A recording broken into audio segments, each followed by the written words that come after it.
I'm a bit of a penny pincher.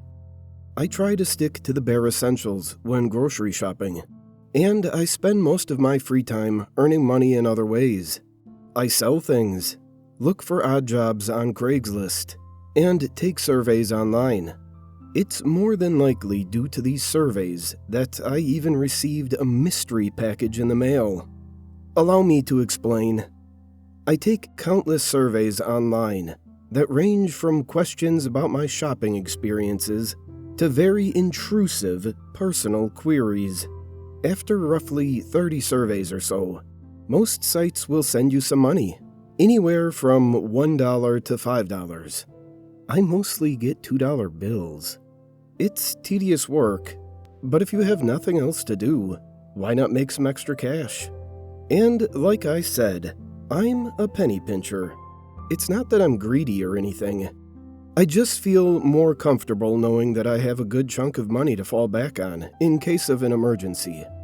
Now, because of these surveys, I've typed my address into a lot of websites. As such, I receive an overwhelming amount of junk mail. I don't mind all that much. Between the money from the surveys and never needing firewood in the winter, it's worth it. One day, however, I received a package. The package was wrapped in leather, something I'd never seen come through the mail before.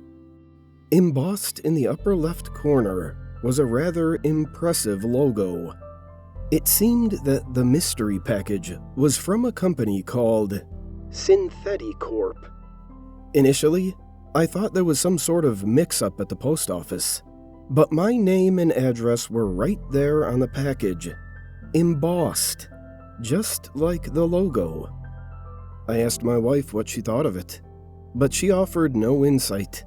After seeing it, she grew excited and tried pressuring me into opening it. In her defense, the thing did look important, I guess. Like whatever was inside was at the very least expensive. After fending off my curious wife and mulling it over for a few moments, I decided it would be best not to open it just yet. I assumed that this SynthetiCorp accessed my home address in the same manner that all of those other junk mail companies did. After all, I did give my address away to various outlets, daily. Perhaps the package was a more elaborate form of the usual scams that made their way into my mailbox. It was more than likely harmless. However, normal junk mail is one thing. Packages are another. I chose to do a little research before tearing it open. In Googling SynthetiCorp, I found that there were multiple agencies using the moniker. None of them seemed like scam manufacturers, but then again, they never do. I decided to call each of them and ask about the package. A few phone calls later, and I was back at square one. None of the SynthetiCorps I called were the one that sent me the mystery box. One of the guys who answered the phone even seemed angry that I was calling, as if the number should not have been widely available. In any case, I was still dumbfounded by the package. I so badly felt the need to open it, but I wanted to also feel safe doing so. For all I knew, it could have been a bomb. Not likely, but not completely out of the realm of possibility, especially in this day and age. I spent the next couple of hours on Google, looking for the company that sent me this damned thing. I needed anything that would put my mind at ease, just enough to cross that threshold, allowing me to open it and reveal its contents. After scouring thousands of results, I found something. There was one complaint on one review site for a company called SynthetiCorp. I scrolled down to the comment in question, and this is all it said. "Don't open it."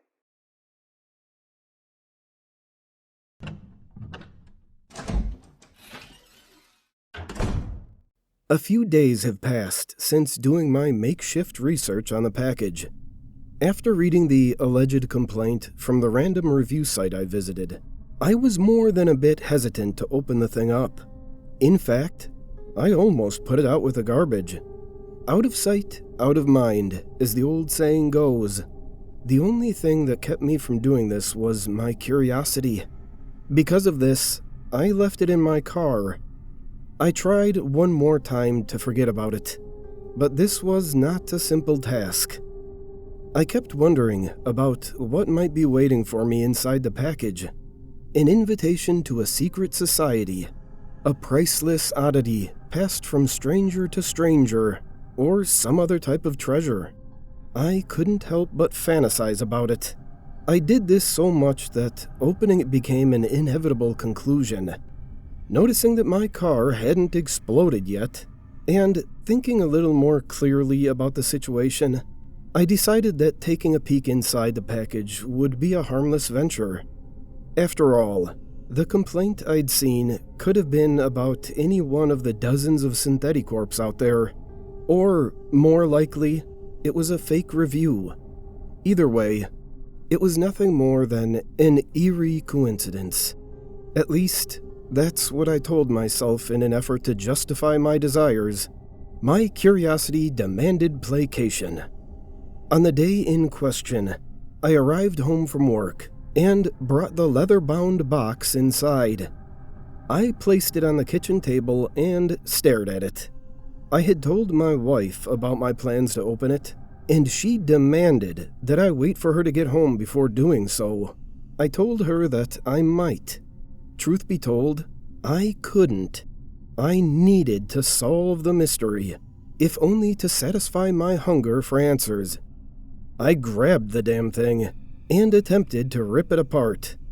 The leather was tightly bound, but with some brute force and a little bit of sweat, I was able to penetrate some of the hide. I fought with it for a few more moments, tearing off pieces at a time. That's when my wife walked in. "I knew you wouldn't wait for me, you impatient bastard," she exclaimed. "You know I can't wait for anything. You think you could give me a hand over here?" She scoffed at me, but rushed over to help, just as curious as I was. It took us nearly half an hour, but we managed to get most of the leather off. Beneath it was a small wooden chest. Excited, my wife jumped the gun and attempted to open it. Her actions were futile, as it seemed to be locked. It looked like we were back at square one, but I noticed something etched into the wood. Below a keyhole, it said, "House key." My wife and I looked at each other in confusion. I thought about it for a moment and hesitantly reached for my keys. I looked over at my wife and we chuckled, but it quickly turned into a nervous laugh. And then silence. I tried the key, and to our utter disbelief, the lock popped open. There was only one thing left to do. I opened the box up and looked inside. My wife and I stared, equally dumbfounded by the reveal. I could neither surmise its meaning, nor did I know what to do next. It was baffling. Inside the box was a live rabbit. A live freaking rabbit! Next to the rabbit was a scrap of paper. I picked it up and read it. "Do not read aloud, or you will suffer the consequences. You have 1 minute to act. Go to the kitchen and grab a large knife. Proceed to kill the rabbit, or your wife will die. That is a promise. Do not tell her about this note. Burn it after completing the task. The clock is ticking."